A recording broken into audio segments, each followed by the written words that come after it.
Milwaukee Health Department issuing phase 4.1 of its Moving Milwaukee Forward Safely order today. Madeline Anderson joining us live tonight to break down the biggest changes that people can expect with this order. Yeah, well, that update includes the city's mask mandate, which went into effect July 16th and requires everyone over the age of 3 to wear a face covering in a public space. It also provides more direction for schools and the food service industry on how to operate safely amid the pandemic. Bars and restaurants in Milwaukee are getting new guidance from local health officials under the health department's phase 4.1 safety order.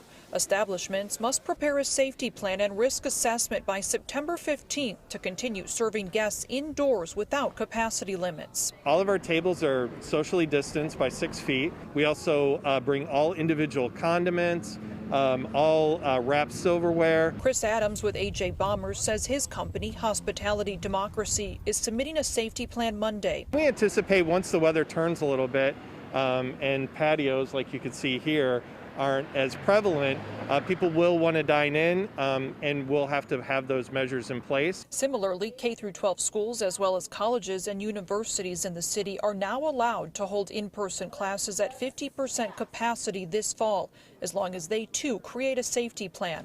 For every single course that we offer, there's an online version of that and a limited face-to-face version of that. The Milwaukee Institute of Art and Design submitted its plan last week. President Jeff Morin says in-person learning is critical for MIAD students who need access to labs. There's a maker space for laser cutting and 3D printing and vinyl work.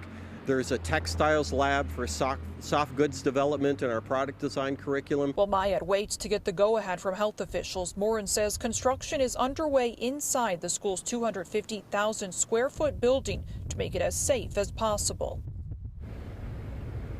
And that construction at MIAD includes renovating the 4th floor to create more cubicle space and putting in a new ventilation system. More guidance for educators is expected from the CDC and the state next week. Now, the health department will also be hosting a safety plan workshop for bars and restaurants on August 6th. Reporting live in Milwaukee, Madeline Anderson, Fox 6 News. Lots of details to keep track of. Madeline, thank you.